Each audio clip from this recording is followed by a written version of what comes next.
Hello everyone, this is Many Ninja speaking. I'm actually doing here a little quick review of a collectors.com game collector Cobalt, which is kind of a game collecting database program set up by collectors.com. The reason I'm reviewing this rather than Carlos, who is the one who actually purchased this program to kind of review his own collection, as it turns out, right now this program only exists in a Windows format, and his PC in this case is primarily a Macintosh, so he isn't actually able to use the program he purchased, so we're having me take a look at it. In terms of things you really need to know about this program, first off, technically while I'm reviewing the program, in order to really get any real functionality behind it, requires a subscription to the collectors.com service, which pretty much is kind of a yearly subscription sort of deal.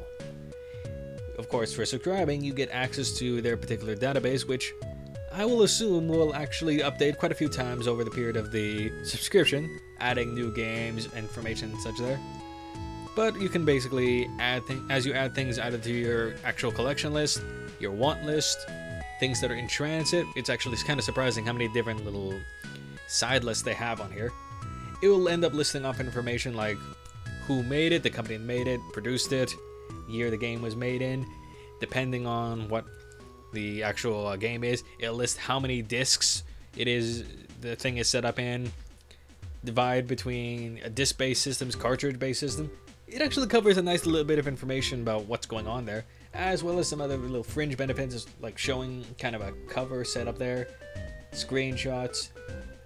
You can actually see links to various things off YouTube, so it has some video capability in there, although I'll elaborate on this stuff a bit more later. And generally, in terms of adding things to your collection, you can pretty much put up this little search thing, which you can see me kind of messing around with, and it'll actually do a pretty decent job searching through the actual database online in order to let you see a number of different variants here. Mind you, I should really say, since this game collecting program, I should really say, is still on the fairly new end of things, the collection as things are being listed on the database is still fairly new. It needs a lot of additions, particularly when it comes to listing variants of certain games, especially any Japanese-based variants. So basically, if you have something that's going to appear on the Super Famicom as well as Super Nintendo, if there's any real differences, it doesn't really show it just yet. So in the case of things like Kagane here, it'll only show the North American version, but I imagine that might be improved as more things get added to the database over time. While I don't actually own the North American version of Kagane: The Final Conflict, we're just going to take a quick look at the entry that they happen to have for this particular game. So you can actually kind of change things around if you notice there's incorrect information by kind of selecting the game and doing a right click on the Windows platform in order to edit the title. And you can see there are a bunch of extra fields there, so you can edit the name of the game, developer, adjust the release dates, the number of discs, describe it as cartridge thing, and edit other various details, kind of like what I was saying beforehand of what they included off the database themselves. Although you can add extra notes and extra things yourself, which you can kind of insert manually, or in the case of links, add some additional links, which honestly the interface there is pretty easy to add stuff to, although it does take a little bit of time just getting used to. As long as you kind of look at other entrances, kind of tongue-tied there, excuse me ladies and gentlemen, other entries in the database up to this point, you can kind of see how the general flow of everything works, and it's not too bad from there. One of the nice little setups here for this particular program is, at the moment you can see from the view, I'm actually looking at my full collection, and my full collection ranging over all the systems that have been entered up to this point.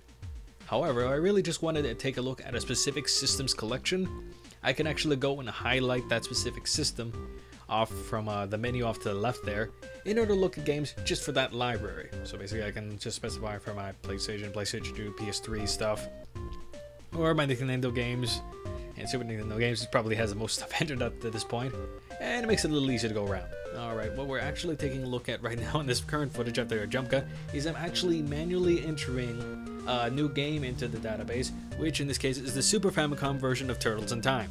We already have the North American entry here, which is what is kind of in the background there, but I don't own the North American version. I own the Super Famicom version, and yes, there are a few differences between the game, aside from obviously the language.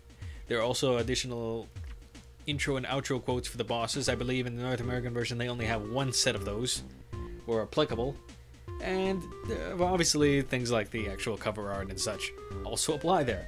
So as you can see, it's not really that difficult in order to add new entries, since especially if you happen to know the name and information there, it's basically kind of just plug in information. In the case of Konami, I just started typing up the name and their name started appearing very quickly. Thankfully, since I have Turtles in Time mentioned there, the series Teenage Mutant Ninja Turtles did pop up very quickly there. I can add a little extra information there. Most of it I was kind of back and forth referring to the North American Turtles in Time reference, so I happen to know enough of this off the top of my head.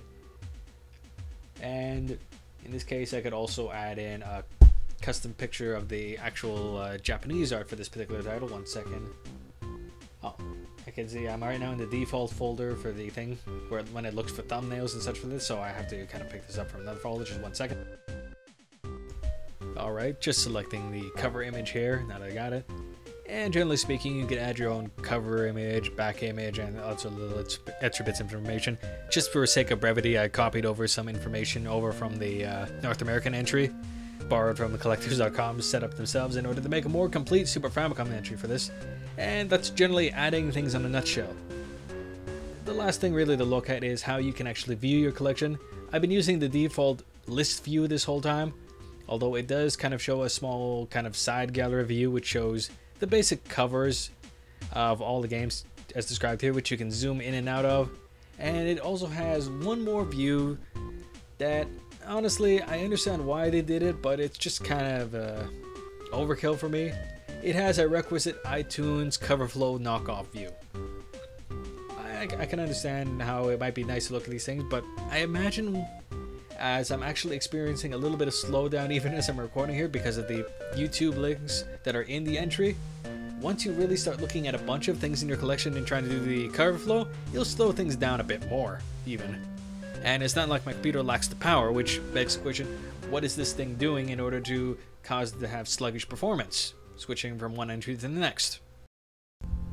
Alright, my final thoughts regarding Game Collector Cobalt is if you're a person who collects primarily North American based games, cartridges and whatever, and wants to keep track of the collection and happen to enjoy the extra little visual bits and general information without having to go through too much work themselves, basically just kind of a plug and play thing, I can see the appeal for this program. It actually is rather nice, it's visually interesting to look at, and honestly even adding entries, not too bad. However, if you're someone who plays a lot of import stuff or collects a lot of import Japanese versions of these things, right now I can't recommend this program just yet because the database this is all grabbing stuff from is just much too incomplete right now, and there are just kind of general issues that need to be kind of worked out here, and also the fact it's a little bogged down in terms of the program yet. They can optimize it a bit more, I think.